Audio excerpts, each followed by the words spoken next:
So, last time we were here, we were looking at the 7th KENPACHI, Kuruyashiki, in the first of our two-part mini-series detailing the two KENPACHI characters introduced in the light novel Spirits Are Forever With You. And I just want to begin by saying thank you so much for that incredible reception to the Kuruyashiki video. I had no idea that you guys were so keen to hear more about this guy, but that just goes to show again the strength of Bleach's cast. Even when you delve into the supplementary material, the characters are just as strong and interesting as those introduced in the canon manga. And personally, I think that's going to go doubly true for the topic of today's video. The 8th KENPACHI, Azashiro Soya. And Azashiro is this really fascinating character who I just think looks great, has maybe one of the most broken Zanpakuto I have ever seen in my history as a Bleach fan, and I think plays a really cool role as essentially the antagonist of this light novel.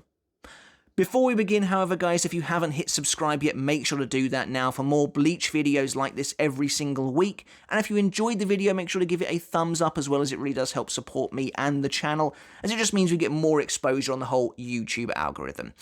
And if you like what I do here as well, we do have a Patreon for this channel. You obviously don't have to support me over there at all, but if you did want to, you can get videos like this one early, and you can support me there for as little as $1 a month.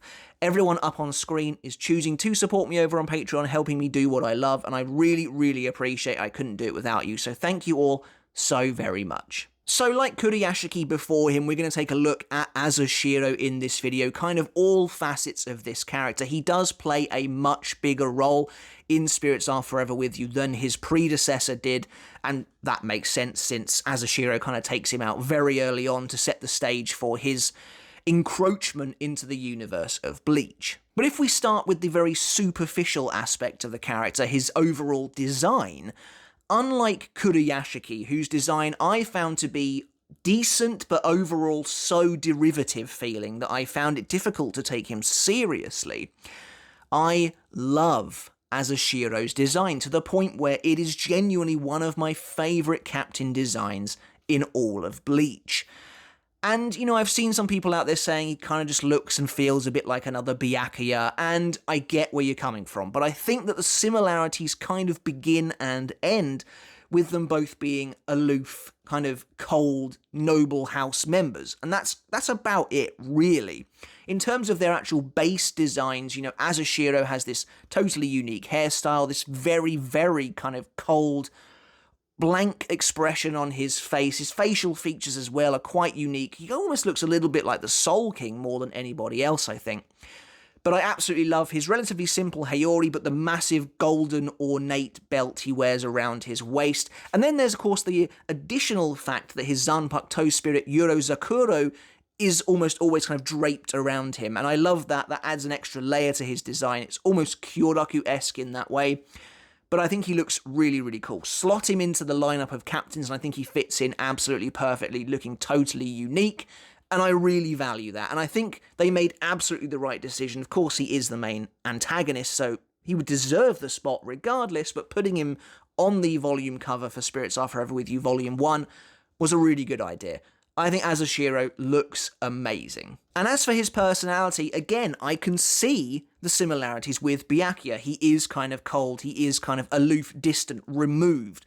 But way more than Byakuya, Azashiro is fully focused. He despises pointless, useless things, and that extends to every aspect of his life, whether it's pointless chatter or pointless fighting, which is a nice juxtaposition with his Zanpakuto Urozakuro, who loves all that sort of thing. She loves pointless talk, pointless fights, anything like that, and so they have that kind of nice clashing dichotomy between them. But I like Azashiro's almost single-minded, narrow-minded view on life itself. He's very focused on his ambitions and his goals, which of course only heightens the sense of danger that comes from somebody who is so focused on achieving their ends. Now we know, of course, from Spirits Are Forever With You that Azashiro emerged from hiding in Rukongai to begin enacting his kind of master plan.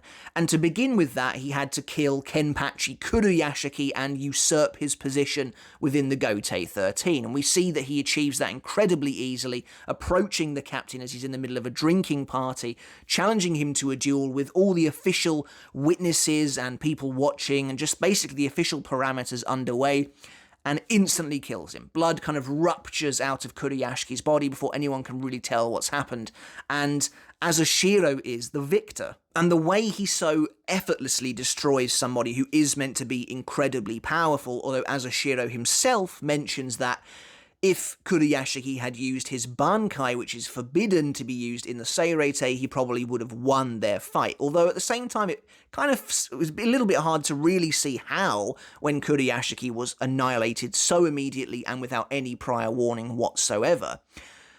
But that is a real showcase for just how insane Azashiro's Zanpakuto is. And I don't want to just purely talk about his Zanpakuto, because I don't think he should be defined by that.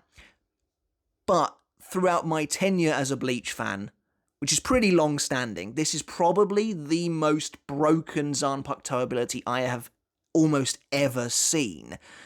And we'll get to that a little bit later. Now, Azashiro plays obviously a considerably bigger role in the novel than Kuruyashiki does, who's really just there to act as a catalyst for Azashiro's growth and his rising up through the ranks within the Gotei 13. And interestingly, the novel doesn't do quite as good a job of dating Azashiro's timeline of events. You know, Kuruyashiki, it's pretty simple. They say that he was a captain around 250 years ago, but he's held that position for a couple of hundred years. Azashiro, we go way further back. We see him as a young boy, growing up apparently in a soul society that is just filled with strife among the noble families. There's no sense of, like, fair game. These families are constantly at each other's throats. People are getting killed left, right, and centre. And there's an awful lot of corruption, a lot of foul play. Families are being falsely accused of crimes all the time so that they can be wiped off the map and just, gotten rid of so that the other families can wipe their hands clean of any competition. And this is a regular occurrence. Like, the Azashiro family sees families being destroyed and annihilated all the time. And I've got to be honest, I think this is really cool, and to me, it feels like this must be at least a couple of hundred years, if not more than that, earlier than him taking the position of Kenpachi from Kuruyashiki.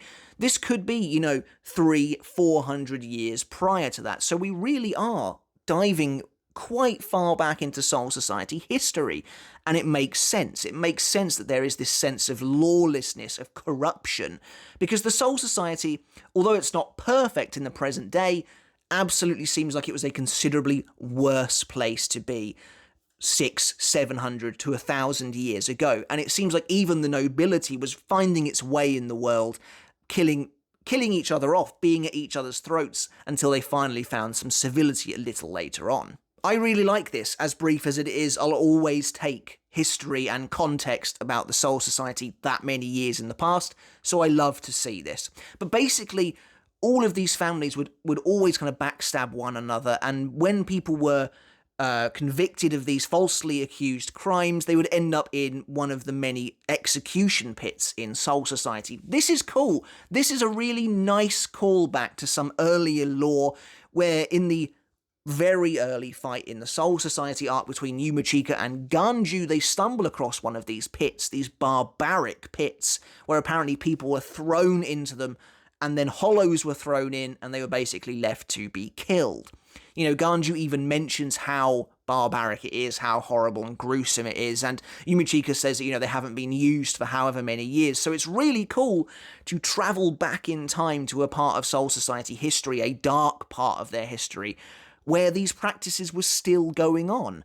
And it's really crazy to think that these were even used by the noble houses to throw other members of noble houses into these pits to fight for their lives and invariably be killed. Now, the Azashiro noble family was quite a powerful one because they outlasted many other families for quite some time. However, where they used to depend on their strength and, kind of their relationships to hold on to that tumultuous tenure as a noble house, eventually they grew complacent. And their only means of survival was financial. They came to rely exclusively on their wealth, and that ended up getting the better of them. They let down their guard, and they were another house to be falsely accused of crimes and sent to be executed. And when I'm saying a house is being sent to executed, these noble families aren't messing around.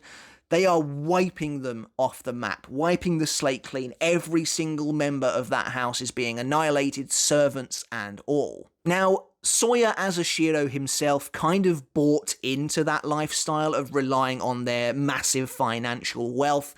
He was never particularly strong, and that's not really his fault, but he was a child growing up in the era of the Azashiro family where they just weren't particularly physically powerful. They weren't a force to be reckoned with, and he kind of embodied that.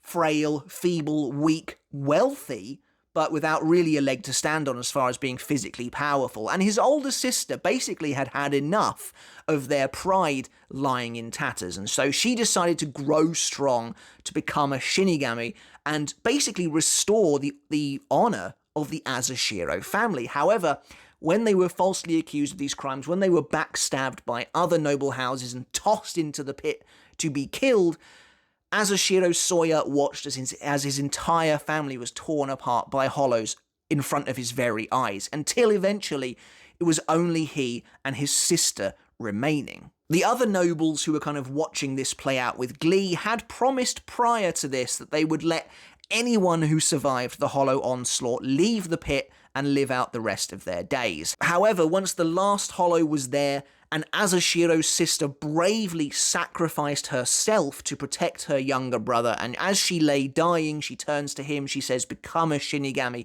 become powerful," because she thinks his life is now going to be spared. But as she passes away, the nobles just simply with a wave of their hand say, "Send in the next hollows." And Soya Azashiro realizes he's been betrayed. The nobles had no intention of ever letting them out. However, this act of treason, this act of betrayal snaps something. It flips a switch in the otherwise weak-willed Azashiro Soya, and before he knows what's really going on, something twists, something tears the nobles apart. They are all brutally murdered. All of the hollows around him are viciously eviscerated, save for one, which they can later place the blame on.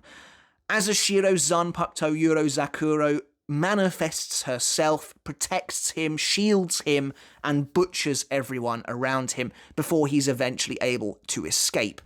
Azashiro then disappears, going on the run, hiding in Rukongai for, I assume, centuries, kind of just trying to keep to himself, stay on the down low, because, you know, he was a previous member of a wanted noble house, so I guess he kind of lived in the real outskirts for a very long time, plotting his eventual revenge and return to the Seirete. So this is really interesting. This is an example of someone with Reiatsu, with spiritual pressure, being forced to the absolute brink, and their Zanpakuto manifesting in a way that kind of feels unnatural to protect him, to save his life. And from this moment on, Urozakuro seems to have a hold over her master in a way that is, I would argue, flipped from the normal Shinigami-Zanpakuto relationship. And I think that's honestly very intriguing, very interesting. Azashiro is the only one who can see her, but she is there all the time. His inner world that should be personal, should be private, should be something that he can choose to access when he wants to, has spilled out. This unnatural awakening of his Zanpakuto has basically caused his inner world to fuse with his outer world, to put it bluntly. And so Urozakuro is always there, always with him, muttering in his ear, laughing giddily. And that has to be maddening for a Shinigami. That is not a natural way for a Shinigami and Zanpakuto to exist. And so I think that's really, really intriguing, a very cool concept for a character, that because of this uncontrolled outburst as a young boy, his Zanpakuto spirit is now always there with him, walking him through life. And bear in mind as well, he was a child when this happened, so he's grown up now with Urozakuro by his side.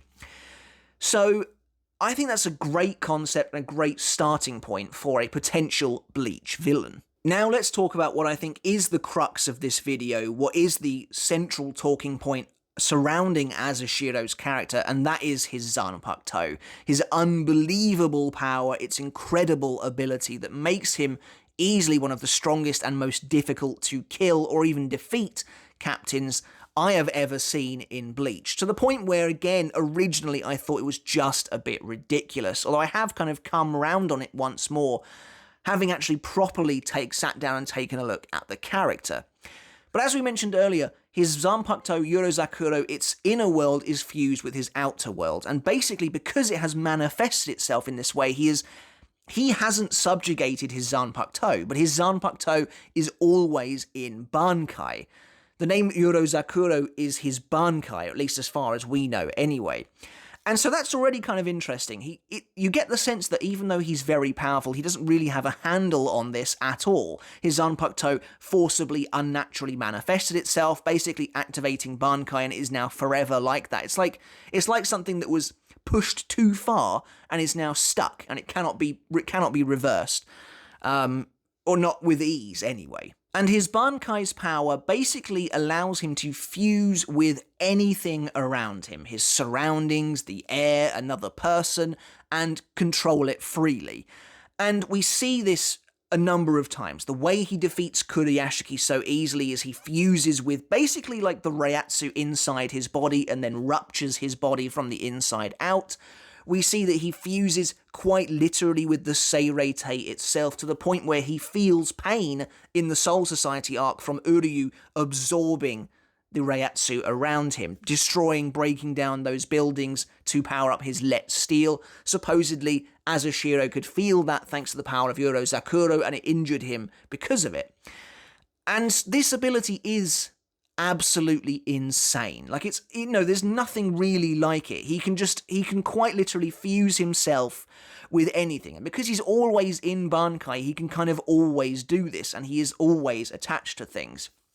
To the point where somebody like Aizen, who we get a cool moment between these two characters, mentions that, his Kyokusui Getsu is useless on someone who can fuse with the air around him. Therefore, eventually he'll see straight through an illusion, because he is the area around him. How can he be tricked when he is everything? And it's weird. He's kind of like this, almost like this omnipresent being who is the air, he is the earth, the sky, and because of that, he's, of course, nearly nigh impossible to defeat. He can do things, we see him do things like amassing hundreds of Gigai, fusing himself with every single one of them, and then being able to move their arms, move their mouths, to chant Kido spells en masse, firing hundreds upon hundreds of Kido spells at once. And it feels silly. Even to say it, it feels silly. It's on a level like nothing we have ever seen before. Now, Azashiro, with that kind of power, could use that power for evil, for real world domination style evil. But his motives, his goals don't really line up with that. And what he wants is the total, utter, final annihilation of all hollows. Clearly as some kind of revenge for seeing his sister killed before his very eyes, seeing his entire family, over 300 members of the Azashiro noble family, butchered in front of him. And it's interesting that he doesn't really seem to have a quarrel with Soul Society itself. We see him lackadaisically in the present day wandering around, talking with people. People even challenge him and he doesn't want to kill them, he doesn't really want to fight them. His quarrel is with hollows themselves. And I think that's interesting. I think that's cool, because Azashiro boils down the very nature of a Shinigami, basically saying like all Shinigami should be absolutely focused on their one goal, which is the destruction of hollows. That's what all Shinigami should basically just focus on. Again, going back to that idea of him cutting out all useless things. But his plan is a little more sinister than that. And it's not that he has evil intentions, but because he is so focused, so narrow-minded, he's so driven to destroy all hollow life that he doesn't seem to realise when he has crossed a serious line. And he basically wants to purify not only all hollow life, but the essence of hollows from humanity.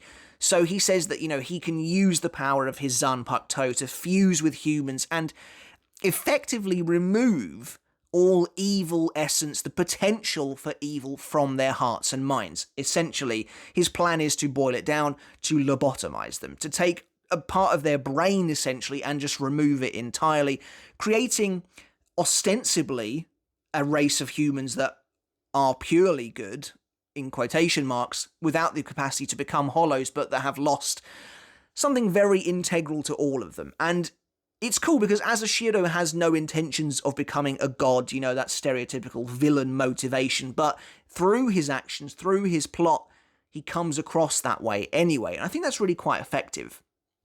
And so we go back to this idea of 249 years prior to the main storyline, we get what was known as the Azashiro incident, which is when he began to try and enact his plan after only a year of being a captain.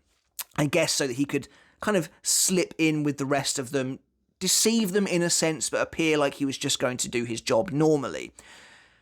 But he kind of goes to the Central 46 initially with the first stage of his plan, which is to do what he's planning to do with the humans, but with citizens of Rukongai, and turn them, change them into this ultimate fighting force, this additional military for the Soul Society. Central 46 kind of laugh it off as being ridiculous. They're like, yeah, try it if you can. And he succeeds. And they immediately backpedal and they're like, whoa, we had nothing to do with this. This is all him. And he's hunted down by captains like Kyoraku and Ukitake as he's kind of preparing to enact this full-scale plot. And there's a really cool character moment just before Azashiro actually squares off with these guys. He relents.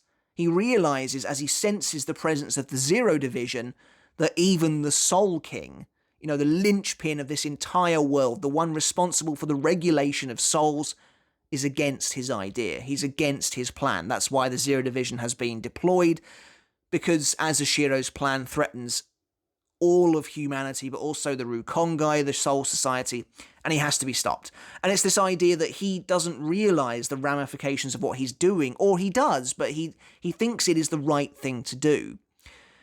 And so he just kind of gives himself up, and he decides to allow himself to be imprisoned within Muken, and that is where he has stayed until the present day. But basically, because Azashiro can't really be held, he has no quote-unquote Zanpakuto to be confiscated, his powers are still his own, and he effectively just decides to, after waking up, decides to leave Muken and once again attempt to enact his plan, this time within the present day.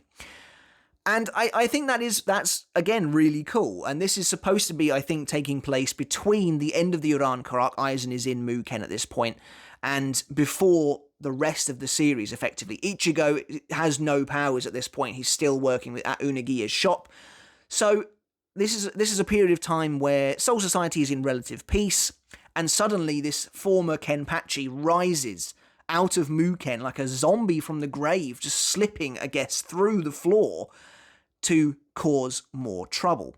And I like that idea. I think it's really cool. And it's again cool that the Azashiro incident that happened 249 years ago is something many people remember. But from this point on, the story, plays out. We get to see more of what Azashiro can do. As I mentioned earlier, he can control Gigai, he fuses loads of them with the walls of the Dangai itself, and he can go so far as to sacrifice all of them to create an immeasurable Hado 96 Ito Kaso. So his powers seem utterly limitless. There are crucial weaknesses to Azashiro, however, and there's a couple of them, and I like that they took the care and the time to give him weaknesses. Otherwise, you would have a character who is just so ridiculous that it's impossible to believe. But basically, he's got a couple of crucial ones. The first one being Azashiro as a whole is very susceptible to absorption abilities. We mentioned earlier about Uryu absorbing the reishi and the buildings of Seirei with his let steel. This was incredibly painful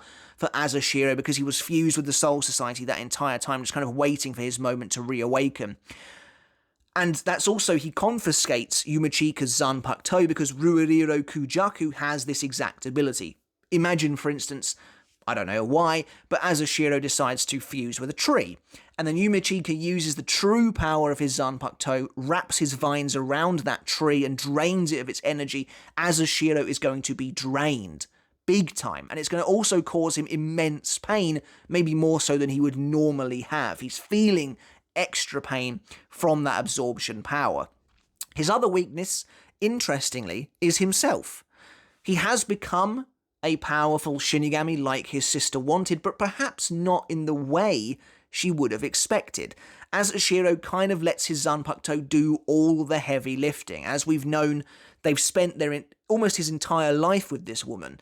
Since he was a child on the run, you assume she's protected him. She's in some ways kind of raised him almost.